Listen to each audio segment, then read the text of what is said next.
Saya lanjutkan untuk Mas Uceng, kesempatan menyampaikan poin kedua Mas Uceng terkait dengan RUU perampasan aset ini.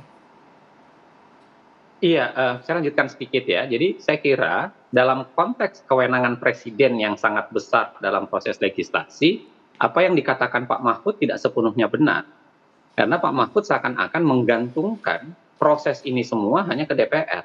Padahal sebenarnya, seperti yang saya sampaikan tadi, presiden itu punya kekuasaan yang sangat besar dalam proses legislasi, bahkan dikasih kartu pengaman. Saya tentu saja tidak menganjurkan presiden untuk mengeluarkan perpu ya, tentu saja berbeda. Cuman saya ingin katakan, kalau kita bandingkan urgensi undang-undang perampasan aset, urgensi undang-undang ormas, perpu ormas, dan urgensi perpu cipta kerja, saya kira mirip-mirip saja.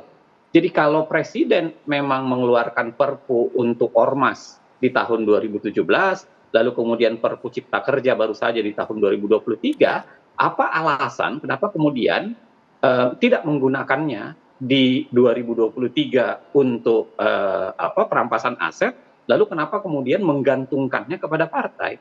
Nah, saya kira nyaris tidak ada alasan sebenarnya untuk menggantungkan itu semua ke partai, kalau kemudian ada proses yang bisa diakselerasi. Kalau bukan proses untuk memperkuat lawong yang namanya partai-partai juga 82% pendukung presiden kan berada di bawah koalisi presiden. Kalau presiden menggunakannya itu pasti bisa, apalagi kalau menggunakan kewenangan luar biasanya dalam artian perpu. Baik, saya tangkap poinnya. Saya mau ke Mas Rerangkuti. Mungkin nggak ini solusinya perpu saja. Ini juga melihat keseriusan pemerintah di sini. Kalau kita lihat sekarang kondisinya draft naskah akademik ini 3 lembaga belum menyetujuinya. Kementerian Keuangan, Kapolri, dan Jaksa Agung. Pertama saya kurang setuju dengan perpu ya. Karena menurut saya lebih bagus membahas dalam bentuk undang-undang supaya lebih utuh ketimbang presiden mengeluarkan perpu. Yang itu hanya bagian-bagian tertentu saja dari keseluruhan ide tentang perampasan aset ini dimasukkan gitu. Itu pertama. Yang kedua, itu betul. Pak Mahfud mestinya juga cek dulu dong ke dalam. Jangan lempar langsung keluar gitu loh. Buat keributan seolah-olah di dalam nggak ada masalah. Karena kita, kan itu maksud saya. Itu karena di dalam pemerintah sendiri. Karena sebagaimana disebut di beberapa tempat, setidaknya seperti yang Anda sebutkan tadi, ada 3 kok lembaga di institusi pemerintah yang belum tanda tangan naskah ini gitu ya. Kepolisian, kejaksaan, dan juga bahkan Menteri Keuangan gitu. Lalu kalau 3 lembaga ini tidak tanda tangan pada draft, ya nggak mungkin dong dibahas oleh DPR juga. Artinya bukan salah DPR lah sepenuhnya. Itu gitu yang saya mau katakan. Jadi Pak Mahfud jangan juga cepat lempar persoalannya ada di luar, tapi juga tidak mengkoreksi seperti apa sebetulnya kejadiannya di bawah, di dalam gitu. Termasuk misalnya soal apakah Pak Presiden tidak melakukan lobby politik keras.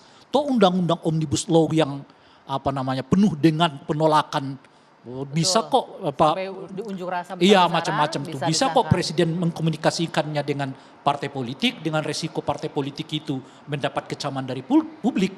Lah ini undang-undang yang atau rancangan undang-undang yang semua masyarakat rasanya setuju kalau ini secepatnya dibuat gitu. Masa sih presiden nggak bisa mengkomunikasikan kini kepada ketua umum partai politik gitu. Oke, baik. Ini terakhir saya kasih kesempatan Mas Teddy karena kita ngomongin RUU tadi sedikit mengenai wakil rakyat tadi. Anda ingin sampaikan nggak tadi bahwa DPR ya bukan wakil rakyat tadi menurut Anda? Saya agak menggelitik sedikit. Ya memang kan tadi saya sudah jelaskan bahwa berdasarkan konstitusi sudah jelas. Berdasarkan sejarah sudah jelas bahwa wakil rakyat itu ada partai politik. Dan di fraksi pun, di DPR pun fraksi namanya fraksi partai politik ya. Nah dan keputusan RUU itu menjadi undang-undang pun kita sudah lihat sama-sama itu fraksi semuanya. Nah terakhir mau kami sampaikan bahwa ini adalah sebenarnya pendidikan politik bagi masyarakat, baik bagi calegnya maupun bagi pemilih. Ketika nanti mau menjadi caleg maka dia lihat arah partai dulu sesuai nggak dengan dirinya. Begitupun pemilih, ketika akan memilih caleg, dia harus melihat arah partainya dulu. Kalau arah partainya ke kiri, calegnya bilang ke kanan itu udah pasti bohong.